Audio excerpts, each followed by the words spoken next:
Hello, everyone. Welcome to this interview. I am Katlin Harris, and I'm a doctoral candidate in the musicology department at the University of Illinois. I am joined today by our three wonderful band graduate assistants. We have Michelle Bell, Alex Mondragon, and then Rebecca Mulligan. And could each of you take a second to talk about the piece that you're conducting on the concert next week? Sure, I'll go first since you introduced me first. So you'll have to excuse me. I do not speak French. My piece is French dance music. It's by Claude Arrieu, and the piece is called Dis Toi. And it's essentially 5 movements of French dance music written around 1960. And I think the thing that makes it most unusual is the instrumentation. So it's 2 flutes, 1 oboe, 2 clarinets, 2 bassoons, one trombone. And as far as I can tell, this is the only piece that's ever been written for that exact instrumentation. So it's been a lot of fun to put together. Very cool. I am conducting Rob Smith's dance mix. It was composed in 2000. It's heavily influenced by jazz, so much so that the ensemble is almost a big band. It's got 2 trumpets, 2 saxophones, 2 trombones, and then an array of percussion, including a couple marimbas, a vibraphone, some auxiliary percussion, and a string bass. So really heavily jazz influenced. It changes character throughout. There's a whole bunch of different kind of what I think of as like little jazz scenes and different, almost different venues musically. But it's a lot of fun. We're having a great time with it. Hey. So I am conducting a piece by Ernst Krenek, and the piece is in German, which I did not take German, and I'll tell you the English version, which is called 3 Merry Marches, and it's got 3 movements in it. The movements are just titled 1, 2, and 3, but each movement is a standard form of a concert band march, but it's definitely an unsettling, stumbling kind of feeling listening to these marches. They are quirky and sprightly. The instrumentation is not too abnormal. A flute, oboe, E-flat clarinet, 3 clarinet parts, 2 trumpet parts, 2 horn parts, trombone, tuba, and percussion. So it's been really fun working with this group because as someone who's come from the Army, it feels almost like a parody of working on Stars and Stripes for so many years, and now I get to work on something a bit different for once. Right. So I'm happy that you touched on something about bands. We usually have this association of band with like this really large ensemble format. And I think it's really interesting when bands play chamber music. So being pared down from this large ensemble to smaller performing forces. Is this something that you guys get a chance to do often, perform chamber music with wind bands? I personally have not had a lot of experience conducting chamber music with bands. I think it creates a really intimate and unique atmosphere giving that opportunity. The experiences that I've had, we've been able to work more on the details and refine things that maybe you couldn't hit on as much with a larger ensemble. Yeah, I think the chamber experience is something that Dr. Giraldi has been like adding recently. So far, this is my 1, 2, 3, 4, 5th semester, and I've done one like official chamber piece every semester, and then additionally, my final recital is also chamber. So it's one of those things. There's built-in experiences, but then there's also a lot of chances to do as much as you want. If you want to do more, if you want to add recitals, there's a lot of opportunities, which is nice because you don't need 60 to 80 people. You just need 8 or less. Yeah, I have not had a ton of opportunity to perform chamber music. Most of my performance experience has come from either my master's degree, where I also did a chamber recital, or working just in conducting symposia where they have chamber tracks. I do think, though, just because it's like not as common, there's a ton of rep out there for various chamber groups. And actually, when I was teaching high school band, one of the things that we would do was do a chamber unit where we had sectional coaches come in and work with our students to put together a whole chamber concert to where those students got that experience to work in a smaller group and make music in a different way than they normally do. So certainly opportunities out there. I think it's an exciting thing in our realm, but you're not wrong in thinking that it's less common for sure. Going off of that point about the student experience, can you speak to what it's like rehearsing chamber music as opposed to a large band format? Or what are some of the challenges that you face?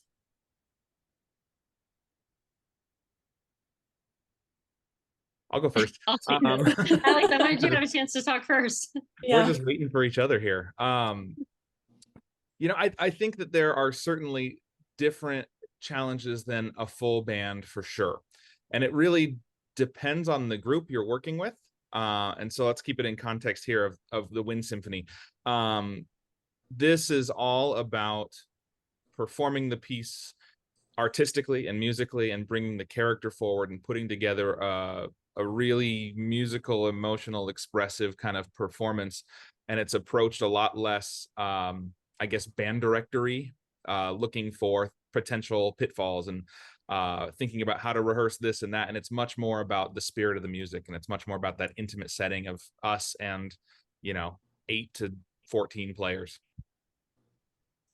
Yeah, I think we've been instructed and kind of given some guidance to approach this as if it were a professional gig that we were to get, and to treat the musicians in our groups as if they're professionals, because essentially that's what they are. So coming forward and preparing this music in a different mindset. Also, it doesn't allow for anyone, being in a small group like this, it doesn't allow for anyone to hide behind their part, which in a full section of flutes or clarinets or trumpets in a wind symphony, you might be able to get away with not playing a few notes or rhythms, but that's not going to happen in chamber music. I think for me, the difference in rehearsing chamber music, especially the early rehearsals, can feel a lot like almost directing traffic. Like it's very structural and navigational. You're kind of helping people through and being very clear about, here's the tempo change and here's a cadence. But with the chamber music, the musicians, everyone is coming fully prepared and they all have their own interpretation. And because it's just, 8 to 10 voices or so, everyone can really listen and hear that. And so I feel like my role as a conductor in that is more of helping them understand how it all weaves together. And so kind of facilitating their conversation between each other rather than like being the one who's leading the group. So it feels a lot more collaborative than large ensembles, even though ideally large ensembles are collaborative as well, but it seems to happen faster with the chamber ensembles. Mm-hmm. That's really interesting. This concept of, when you're dealing with a large group, you guys are having to deal with so many structural elements for so many people and having to make everything function together on such a large structural level. And being able to pare down really gives the students a way to express their own individual artistic voices. Is that something that you think chamber music is particularly suited to for more individualized expression? I mean, I think so. It gives them a chance to not only play more of it as an individual, right? Because they're the only one on their part, but then also like I'm thinking of this one moment in the third movement of mine where the oboe player, he is basically a soloist for maybe 25 measures or so. And there's a number of phrases that stretch and slow at the cadence, and then it kind of drops back into tempo and it moves and it stretches again. And it allows the whole ensemble to really just dial in and kind of allow him to take the lead and set the tone musically. And then that gets passed off to the trumpet, and now it's the trumpet player's turn. And so there's all those opportunities for, collaboration, but also for someone to like really step up and kind of lead the ensemble from their instrument. I feel particularly lucky because I'm conducting a piece, but I also get to play on Michelle's piece. So I can attest to it. Definitely, it's like this great form of communication between the conductor and players, but it puts an extra layer of like, as players, we need to communicate with each other because there's just a different expectation in a chamber ensemble than there would be in a wind symphony. Yeah, I think that the collaboration level just increases. I think the less people involved, the more easily it is to kind of get everyone's voices involved. You know, one of the struggles with the big ensemble is if in rehearsal, you know, you start to try to collaborate too much, before you know it, you've got too many cooks in the kitchen, and it's just hard to get anything done. And here, you know, it's just more of a natural flow of give and take from conductor to players, and from players to players, that just occurs more naturally, I think. This is super fascinating. I'm so excited to hear what you guys have to say about this. If I was an audience member, what is one thing that you would like me to take away from a concert of chamber music in particular? Can I suggest actually two things that I think are really interesting? Sure, you can have two. I'll give you buy one, get one free. Thank you. I appreciate it. One for me, the first one would be the versatility, I think, of band instruments. I think seeing that not only can they, you know, play the loud tutti moments that we know bands can do, and can the, you know, the brass are loud, the percussion are loud. It's very exciting. But you can see these instruments now in a more intimate and nuanced kind of setting, and see that these instruments and are capable of a different type of music making. The second one kind of goes hand in hand, which is the different just colors and the different textures that you can get from wind instruments. That sometimes you just get a wash of sound in a large ensemble, and with these small groups, you know, each of these groups you're going to hear on Thursday night are unique, and the combination of sounds that you're going to hear are different from one to the next, and it's just a really wide variety for the audience.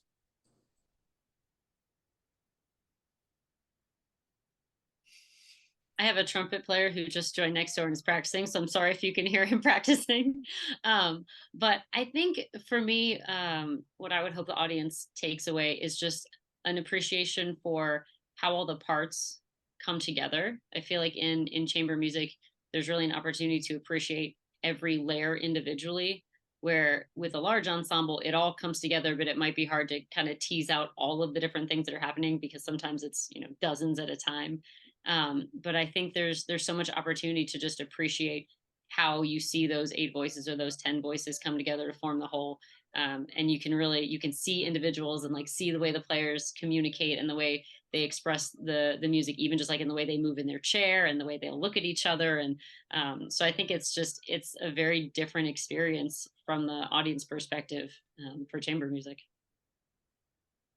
Yeah, I definitely think it could be entertaining in ways maybe they wouldn't expect it to be, because of that communication that the musicians create on stage.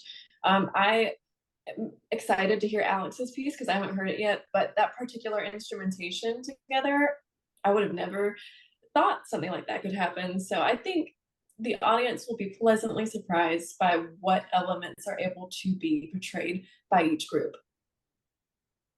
Well, I'm certainly interested in hearing the concert. It's in Smith Recital Hall, yeah? At 6:30. Wow. If you have not been to Smith Recital Hall, it is a gorgeous building.